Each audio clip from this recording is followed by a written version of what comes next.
ከትክክለኛው የወይን ግንድ ጋር የተጣበቀ አለማፍራት እንደማይችል ሁሉ ያልተጣበቀውም አያፈራም። ተጣብቀን የማናፈራባቸው ጊዜያቶች ሊኖሩ ይችላሉ ወይ? ይችላሉ። ይሄ ማለት ምን ማለት ነው? ጌታ ኢየሱስ ክርስቶስን እንደ ግል አዳኝ አድርገን ተቀብለን ክርስትናን እየኖርን ግን ፍሬ አልባ ህይወት ልንኖር እንችላለን። በተቃራኒ የስጋ ስራ በእኛ እየተገለጠ ልንኖር እንችላለን። የስጋ ስራ በእኛ ላይ በደንብ እየታየ ግን ፍሬ ያለን አስመስለን ልንቀጥል እንችላለን። እና በነገራችን ላይ ጌታን ፍሬ አለማፍራታችን አይደለም የሚያበሳጨው። ፍሬ አለማፍራታችን የሚያበሳጨው፣ ይቅርታ አንደርስታንድ ታደርጉኛላችሁ ይህንን ቃል ደግሞ በሌላ ነገር እንዳይወሰድ አደረገ። ፍሬ አለማፍራታችን ሳይሆን ፍሬ እያላፈራን እንደሆነ አለማመናችን ነው የሚያስጠላው፣ ምንም ተቀባይነት የማይኖረው። እና የዚች በለስ ትልቁ ችግር ይሄ ነው።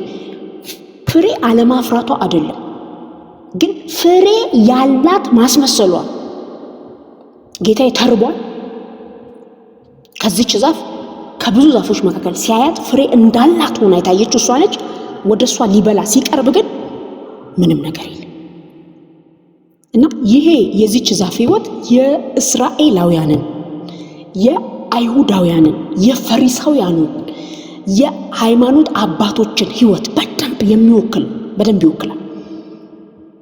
የእስራኤል መንፈሳዊ ሁኔታ፣ የህዝቡ መንፈሳዊ ሁኔታ፣ ሊሞትለት የመጣው የዚያ ህዝብ መንፈሳዊ ሁኔታ ልክ እንደዚህ ነው። ከርቀት ስታዩዋቸው በጣም በሚያምር አለባበስ፣ በሚያምር አረማመድ፣ በሚያምር ጥምጣም፣ በየመንገዱ በመጸለይ ለራስ ክብር በመፈለግ በቃ ይደግማሉ ይላል እኮ አይደል? ጸሎትን ይደግሙታል። እንደኛ እንዳይመስላችሁ 6 ቃል 7 ቃል እንዳይመስላችሁ። በዚህ በግንባራቸው ላይ ሁላ እንደ ምልክት ሲምቦል፣ እግዚአብሔር እንደ ሲምቦል የተናገረው ነገር በግንባራቸው ላይ ሁላ ቶራው አለ። አይለቁትም። ከቶራ ጋር አይደራደሩም። የሙሴ 5ቱ መጽሐፍ ለነሱ ህይወት ነው። በደንብ ሽምሽም ያደርጉታል። ከ8 ዓመታቸው ጀምሮ፣ ከልጅነታቸው ጀምሮ ገብተው መቅደስ ውስጥ በደንብ የሚያጠኑት ስታዩዋቸው መንፈሳዊያን የሚመስሉት፣ ስታዩዋቸው በደንብ በቃ እግዚአብሔርን ቤት እያስተዳደሩ በጣም መንፈሳዊነታቸው ህይወትን የሚሰጥ ይመስላሉ። ነገር ግን ጠጋ ስትሏቸው በኖራ የተለሰነ መቃብር፣ ምንም ህይወት የለም። ውጫዊ የሃይማኖት መልክ አላቸው፣ ቤተ መቅደስ አላቸው፣ መስዋዕት ያደርጋሉ፣ በዓላትን ያደርጋሉ፣ ስርዓቶችን ያደርጋሉ። ግን እግዚአብሔር የሚፈልገው ጌታ በዚያ ሰዓት ሊያይ የፈለገው ነገር ይሄ አይደለም። ስነ ስርዓት ሊያይ አይፈልግም ሰማይ። በነገራችን ላይ ስነ ስርዓት አይደለም ልጁን እንዲሰጥ ያደረገው። ስነ ስርዓት ሊያይ አይፈልግም ሰማይ። ሰው በስነ ስርዓት አይሄድም እያልኩ አይደለም። አንድ ቤተ ክርስቲያን በስነ ስርዓት አትመራም እንዴ? ህይወታችንስ በስነ ስርዓት አይመራም? በደንብ እግዚአብሔር he is a God of principle። ለፕሪንሲፕሉ ለህጉ የሚገዛ አምላክ ነው የምናመልከው። ነገር ግን የታይታ ክርስትና ሰማይን በጣም አግሬሲቭ ያደርገዋል። አይገርምም? ጌታ ኢየሱስ ክርስቶስ ባገለገለበት ዘመን በየትኛውም ስፍራ ላይ የእርግማን ቃል ሲያወጣ አይታችሁ ተጠቁ። በየትኛውም ስፍራ ላይ ተቆጥቶ ተራገመ የሚል ነገር ይሄ የመጀመሪያው ነው። የሚገርማችሁ የመጀመሪያው ነው።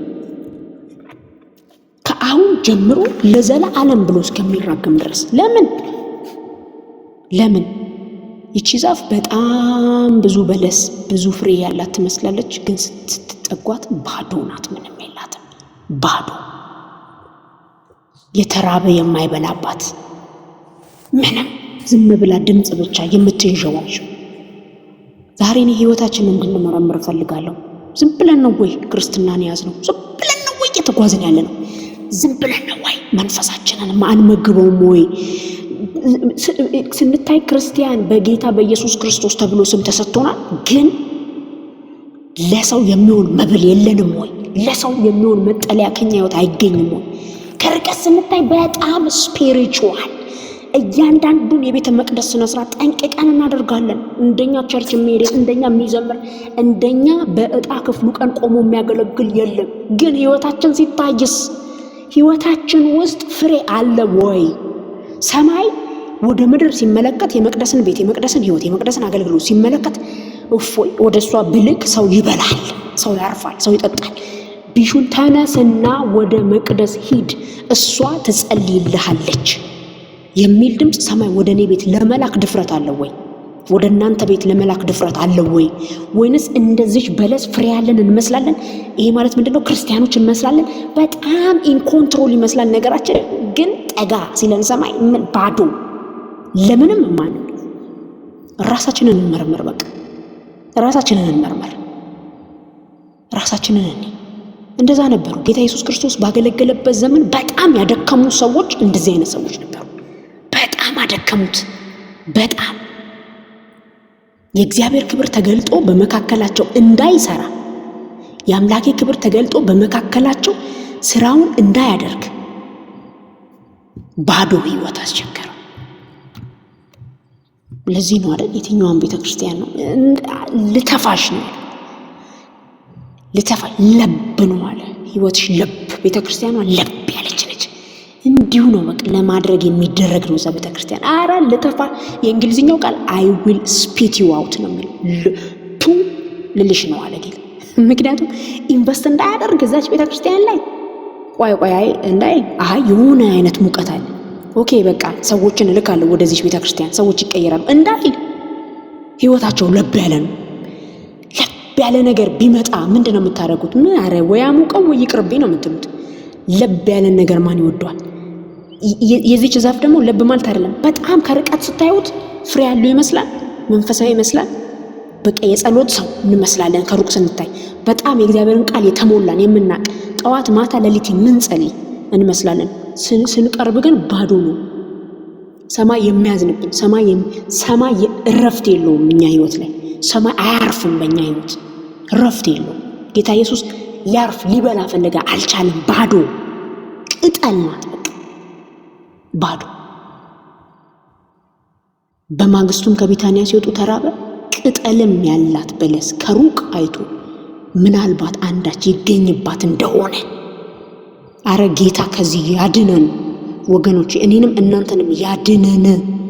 እንደውስ ምናልባት ብሎ ሰው እናንተ ጋር ያምጣ። እርግጠኛ ነኝ እሷ ከደወለችማ እሱ ከደወለማ በቃ እርግጠኛ ነኝ ሊጸልይልኝ ነው የምትባሉ ሰዎች ያድርጋችሁ። በእውነት በመንፈስ ተሞሉ። ዘውትር በመንፈስ የተሞላችሁ ዘውትር በእግዚአብሔር ቃል ሙላት ጥቅ ያላችሁ ሰዎች ሁኑ። በኢየሱስ ጥቅ ብትቆረሱ የማታልቁ ሰማይ ቢቆረስ ስለናንተ የማያልቅ ነው። በጌታ በኢየሱስ ስም እንደዚህ ባረኳችሁ። እንደው ቢኖርባት ብሎ ወደ እሷ መጣ ያለ አንዳች እንደተገኘባት ብሎ መጣ። ነገር ግን የበለስ ወራት አልነበረምና አለብ ችግር የለውም እኮ አልነበረም እኮ። ግን ከርቀት ስትታይ መስላ መታየቷ እኮ ነው የከፋው። እኔ ባላችሁበት ስፍራ እንደዚህ በሉ። ከእንግዲህ አጻፉ እዚህ ጋር ባላችሁበት ስፍራ ከእንግዲህ ወዲህ መስዬ አልታይም በሉ። እኔ እላለሁ ከእንግዲህ ወዲህ መስዬ አልታይም በኢየሱስ ስም። ሰማይ እንዳይሰራብን የሆነ በቃ የሆነ ሞልተን የመጣ ነው። ራሳችንን ሞልተን የሆነ ሌቭል ላይ ሆነን ሰማይ ኢንቨስት እንዳያደርግ ሰዎች ከኛ ቀርበው የሆነ ነገር እንዳይወስዱ ምንም የለንም።